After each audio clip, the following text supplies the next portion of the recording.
क्या आप जानते हैं कि क्रिसमस और नए साल के बीच के समय को ट्विक्स माउथ कहा जाता है? मुझे भी हाल तक इसकी जानकारी नहीं, लेकिन मैं मौसम के बारे में जानता हूँ और इस समय यहाँ उच्च दबाव के कारण काफी शांति है।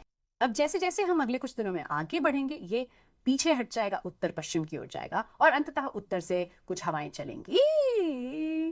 इसलिए 2026 की शुरुआत हम में से कई लोगों के लिए वास्तव में काफी ठंडी लग रही है। तो आइए ट्विक्समास पर अगले कुछ दिनों के मौसम पर एक नजर डालते हैं और रविवार की सुबह से शुरुआत करते हैं। और हम में से कई लोगों के लिए ये एक धूसर लेकिन शुष्क शुरुआत होगी। स्कॉटलैंड और उत्तर पश्चिम इंग्लैंड के कुछ हिस्सों में रात के कुछ समय के लिए आसमान साफ रहने की संभावना है और जहां है वहां कड़ाके की ठंड होगी और कुछ जगहों पर जमने वाला कोहरा भी होगा और दिन के दौरान वे काफी धीरे धीरे साफ होंगे। अन्य जगहों पर आमतौर पर काफी बादल छाए रहेंगे और आमतौर पर काफी धूसर। दक्षिण में अभी भी तेज हवा चल रही है, लेकिन पिछले कुछ दिनों से उतनी तेज नहीं है। मुझे लगता है कि वेल्स के पश्चिम और इंग्लैंड के पश्चिमी हिस्सों और आयरलैंड के पश्चिमी हिस्सों में कुछ जगहों पर बादल छा सकते हैं। सोमवार को फिर से बादल छाए रहेंगे। स्कॉटलैंड और उत्तर पश्चिम इंग्लैंड के कुछ हिस्सों में बादल छाए रहने की संभावना है, लेकिन यहाँ कोहरा छाए रहने की संभावना है जिसे साफ करना मुश्किल होगा।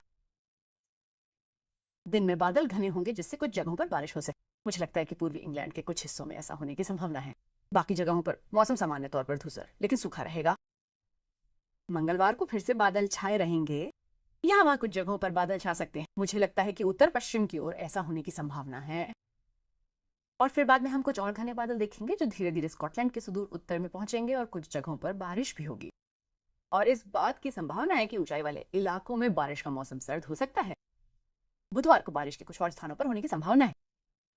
साथ ही इंग्लैंड के पूर्वी हिस्सों में भी कुछ स्थानों पर बारिश हो सकती है।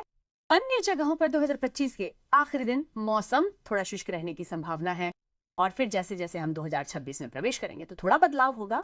देखिए, उत्तर से अचानक हवाएं चलने लगेंगी और हालात थोड़े और अस्थिर हो जाएंगे। तो बादल और बारिश का एक प्रमुख क्षेत्र दक्षिण की ओर बढ़ रहा है, जैसा कि कहा जा रहा है, लेकिन उसके पीछे काफी बौछारें पड़ रही हैं और उनमें से कुछ ऐसा लग रहा है कि वे सर्द हो जाएंगी। तो जैसे जैसे हम 2026 में प्रवेश करेंगे तो ऐसा लग रहा है कि मौसम बदल रहा है, तापमान में गिरावट आ रही है और मौसम काफी ठंडा होने वाला है।